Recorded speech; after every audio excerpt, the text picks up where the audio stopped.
good, beautiful people? It's your girl Tay, and I'm here yet again with another update video. So definitely make sure you guys smash that like button, comment down below, subscribe, plus push your post notification bell button so that way anytime I upload a video, you will be notified. So happy Tuesday, you guys. I know I missed a video yesterday, but don't worry, I'm still going to give you 5 videos this week. We talked about this. Remember, I just started this new job, and yeah, you guys, this is my office slash private room. I'm supposed to be doing training, but they are having technical difficulties. So, good thing is that I was able to get in a video for you guys today. So as always, we're going to talk about emergency SNAP maximum benefits for the month of May. I didn't see any additional states that has been approved other than what I have on my list. So I'm glad that I didn't miss out on too much. And then we're going to jump into some daily news. Okay, so let's just get started. All right. I should have had everything pretty much put together. I'm literally, if I tell you guys timing is perfect, my children had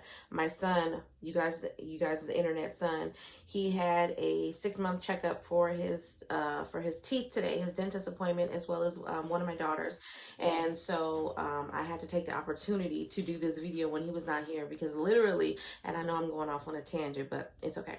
Literally, I wake up every morning. I've been trying to get myself into the habit of waking up at like 8:30 in the morning so that I can do videos for you guys in the morning and then be ready to start at 9:45. But I haven't been able to do that because I'm still going to bed pretty late. We're talking about 2-3 o'clock in the morning, which I know is my fault. But anyways, he is so attached to mommy that he literally wakes up and walks down the stairs behind me. Oh my God, can you guys see that fly?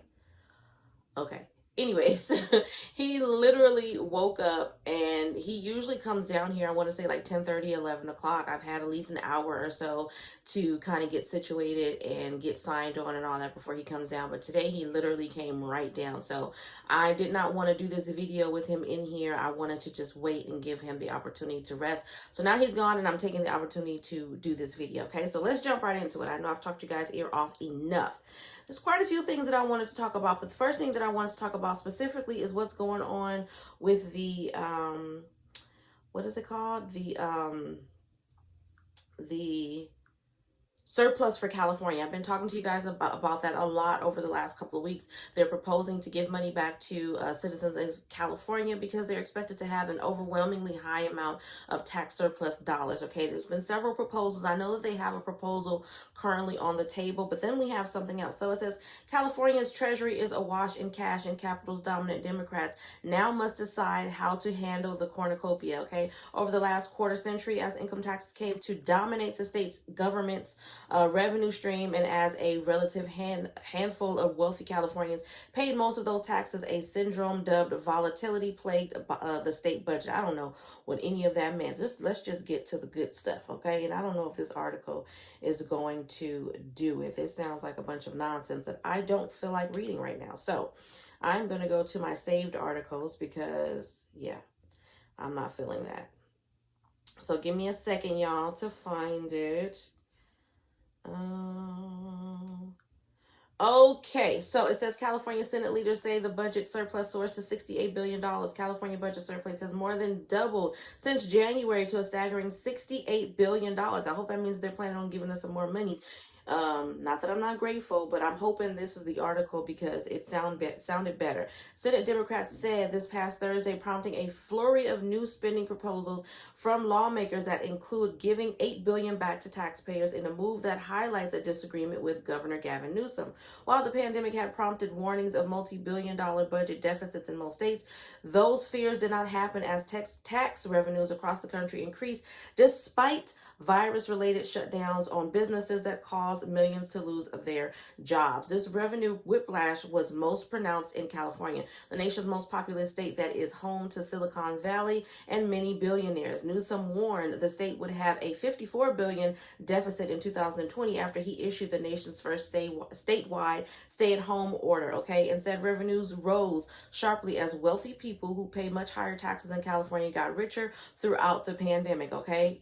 Y'all heard it here. Wealthy people got richer throughout the pandemic while all of the poor people suffered, or the people in the middle class and below suffered. Last year, California's budget included a $47 billion surplus. So that's how they were able to give the Golden State stimulus out for last year, because they had a $47 billion surplus and they're already above that, okay? That was a record, the $47 billion. It says the new estimate based on preliminary numbers from the Nonpartisan Legislative Analyst Office confirms California is on track to blow by that number, the $47 billion this year. The $68 billion surplus in California General Fund would be more than double the $29 billion figure Newsom announced in January. In addition, California is projected to have a $37 billion surplus that must be spent on education, an increase from the $16.1 billion Newsom announced in January. The Newsom administration will update its budget proposal by May the 15th. So we've got a couple of weeks, but what I saw, hold on here. Here it is. This is the cherry on top of the cake. Okay. One of the biggest additions is a plan. Listen to this, y'all. For California, before anybody asks me, this is for California.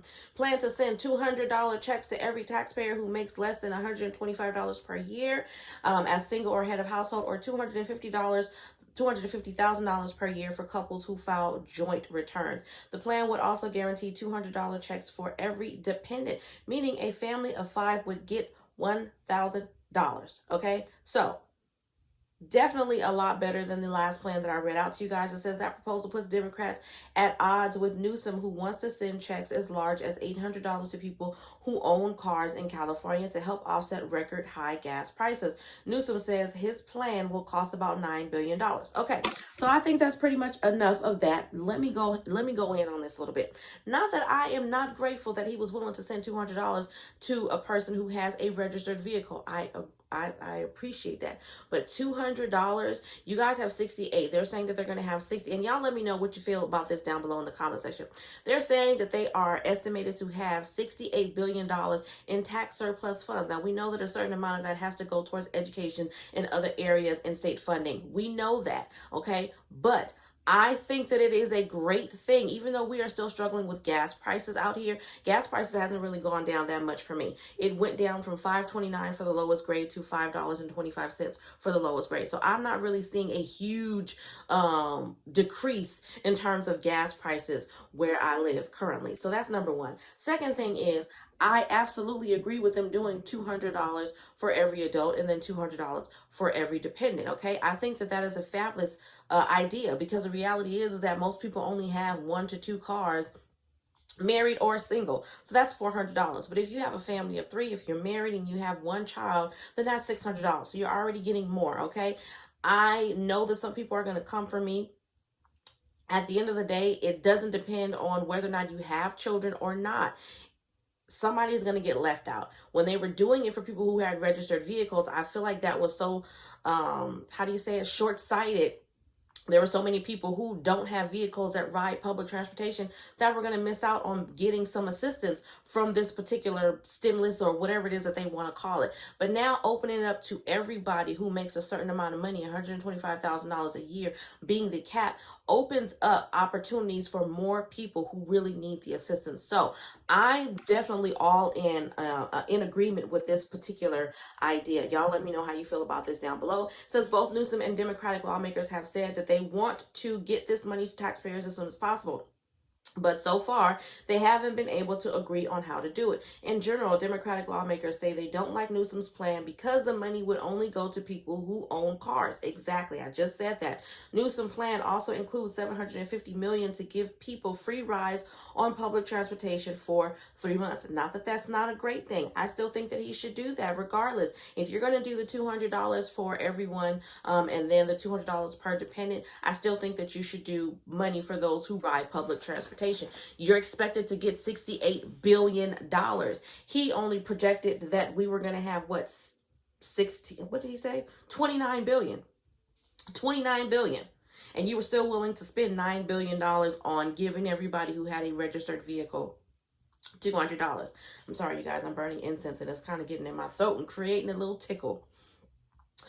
But anyways, He projected it was going to be 29 billion. They're saying it's going to be 68 billion. I think that he has more than enough funds. He was already willing to spend 9 billion. I don't know how much it's going to cost if he does it the other way, but by including dependents into the package and then also giving money to those or providing transportation for those who use public transportation. But I still think that it's something worth looking into. Sorry about that, y'all. I had to take a break. A quick little moment to drink me some water because that incense was really starting to bother my chest. But yeah, y'all let me know how you feel about that down below. I definitely think that it's a great idea. Okay, now I want to get off of California because I know how y'all are. I'm trying to find some news. A lot of news has been coming out from my state. I did actually just come across this yesterday. It says Biden administration announces $3.1 billion to make electric vehicle batteries in the U.S. The funding is part of a bipartisan infrastructure law enacted in 2021, which was last year. The funds will go to U.S. companies working to build new EV battery factories or overhaul existing plants to make the batteries and related components. An additional $60 million will aid in battery recycling. The Biden administration announced on Monday that it will provide $3.1 billion in funding to support efforts to make electric vehicle batteries and components in the United States. The funding, part of the bipartisan infrastructure law enacted last year, will aid plans by U.S. companies to build new factories and retrofit existing ones to make EV batteries and related parts. Separately, the Department of Energy said an additional $60 million will be available to support the reuse and recycling of used EV batteries. Okay, so I think this is a good thing. I know that they're going into, I'm reading a little bit further down in this article, but they're going more into how the global supply chain has experienced a lot of disruptions as a side effect, if you will, of the situation going on currently right now between Russia and Ukraine. The White House has said that it wants fully electric vehicles to make up over half of the U.S. New vehicle sales by 2030. Now, I remember asking you guys in a previous video, I was telling you guys that not now, but hopefully, I'm hoping sometime within I want to say the next year, I want to be trading in my car and getting another one. And I was looking into purchasing a hybrid vehicle or an electric vehicle, and you guys are saying that they are pretty expensive. I also read a comment from one of you guys talking about the fact that there are, you said that they have like electric vehicle charging stations sometimes in the parking lot of department stores and things of that nature, which I did see one actually right around the corner from where I live at Target. So, you know, I still want to do a little bit more research on electric vehicles for myself just to make sure that I fully understand how to maintain a vehicle like that, because I've never had one before. Okay, but yeah, I mean, it looks like they're moving in the right direction. I really don't have a whole lot to say about that. That's more or less just me trying to keep you guys updated with everything that I possibly can. Okay, moving on from that, let's talk a little bit more about this student debt forgiveness plan. Okay, it says the White House considering an income cap for student debt forgiveness plan. This was released yesterday. It says President Joe Biden is considering including an income cap for any possible student debt forgiveness plan. White House press secretary said this yesterday. There are a number of schools that have larger endowments than other schools, public universities and others, Psaki said at a White House press briefing. What he's referencing is making sure it's targeted to those graduates who have the greatest need, okay? Psaki added that Biden has talked about an income cap in the past, but we're not at a point where we can have a final proposal or a final executive action or anything along those lines. So he's still trying to figure out what he wants to do. I know last week he was talking about and considering using executive authority in the coming weeks to cancel student loan debt, but he was against that in the beginning. So it seems like he's indecisive at this moment. He said that any debt forgiveness would be below $50,000 for each borrower. Biden promised on the campaign trail to cancel at least $10,000 of each of Americans' student debt, okay? And I think that that is a great starting point. Although everybody wants him to do more, I think, I mean, some part of me feels like it would be fair and some part of me feels like it's not. At the end of the day, if you went to school, and I'm talking to myself, you sign your name on the dotted line. I do understand that you can't forego the pandemic occurring and all the things that led to people having extremely overwhelming financial deficits in their lives. I do understand that. However, at the same time, I feel like at least if he's doing something is better than nothing.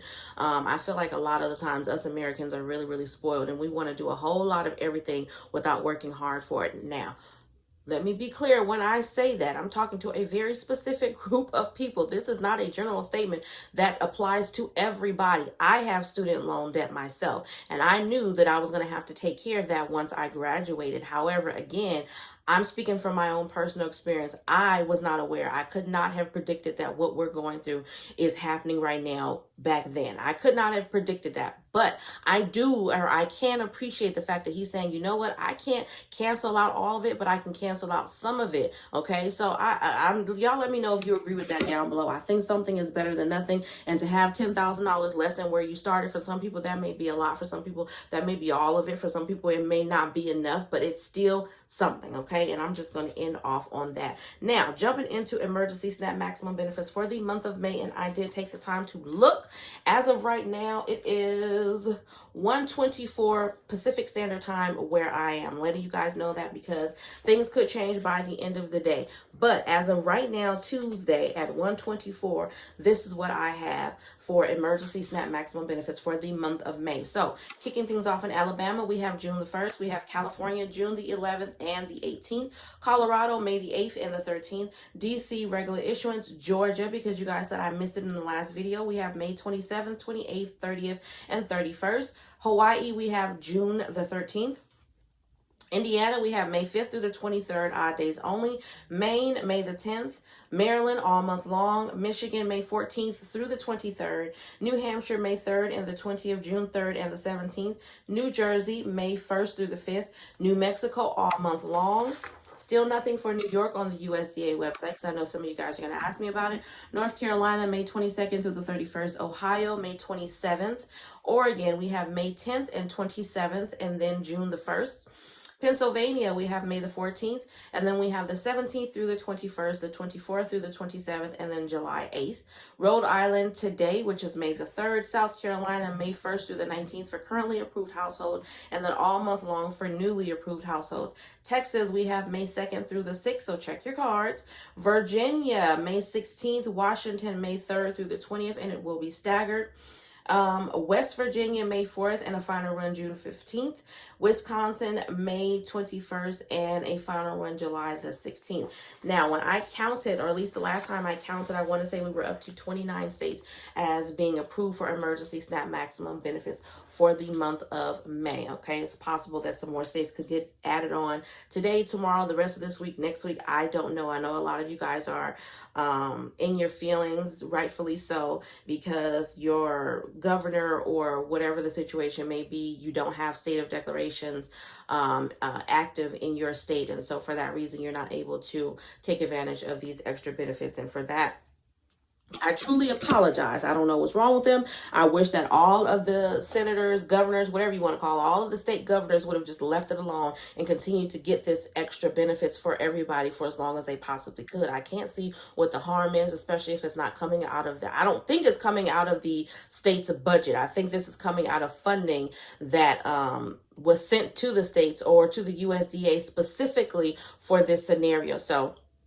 it is what it is. But on that note, you guys, that is absolutely all that I have for you guys in today's video. I hope this information was in some way helpful or useful to you in the least little bit. Do me a favor if you haven't already. Don't forget to smash that like button, because it really does help to let YouTube know that you like what I'm doing and you want me to stick around. Let's drop some blue hearts down below. Let me know that you made it all the way to the end of this video, you guys. You know I'm going to continue to work hard to provide you with this information as often as I possibly can. I did let you guys know, though, so just in case you guys were like, we missed you yesterday, I know I